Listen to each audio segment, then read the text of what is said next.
si mmoja. Mimi nakwambia kushughulika na watu ambao wana madoa, ambayo sisi kama taifa, nafasi ya urais ni nafasi takatifu. Mimi nitakuwa mtu wa kwanza, wana wengine wanaweza kuwa wameshajitangaza, lakini mimi kwa nafsi yangu mwenyewe, sasa hivi hata sihusiki na wazee wangu hapa, nitasema CCM ikataliwe kwenye uchaguzi mkuu. Kwa sababu hatuwezi kuendelea na mchezo, na ninyi mnafahamu nchi hii si tumeirithi kutoka kwa waasisi na wazee wote waliohangaika kutupatia si tu uhuru wa Tanganyika, mapinduzi kule Zanzibar na hatimaye muungano. Tumeirithi, na sisi tuna wajibu si tu ni wa kiasili, lakini wajibu wa msingi kabisa kuhakikisha ya kwamba tunairithisha nchi hii kwa vizazi vijavyo, watoto na watoto wa taifa letu. Sasa kama CCM itafanya mchezo na urithi wa watoto na watoto wa watoto wetu, mimi sitasema naondoka CCM. Mimi nitasema hivi, Watanzania naomba mnyime kura zenu kwa Chama cha Mapinduzi.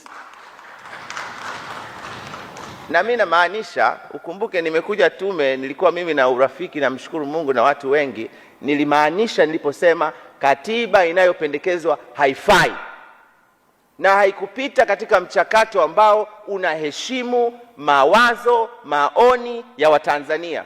Na leo nawaambia tena, hii mambo ya kufanya mchezo na maendeleo na misingi na siasa katika taifa letu, mimi siko tayari kuona katika kizazi chetu na historia tunayoijenga katika kizazi kinachofuata, kwamba wako watu fulani walishindwa kufanya mambo ya msingi, labda kwa kuoneana haya, kwa kuoneana aibu na kuogopana.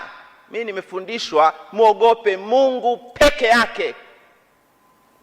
Halafu leo, na bahati mbaya, isipokuwa ninyi wazee wangu, wako wazee wanakwenda kinyume na utaratibu. Mzee Butika amesema hapa hivi, ninyi na nyinyi wazee wema mlikuja hapa leo, tukikosa sisi kupata hamasa ya busara kutoka kwenu, tukapate wapi?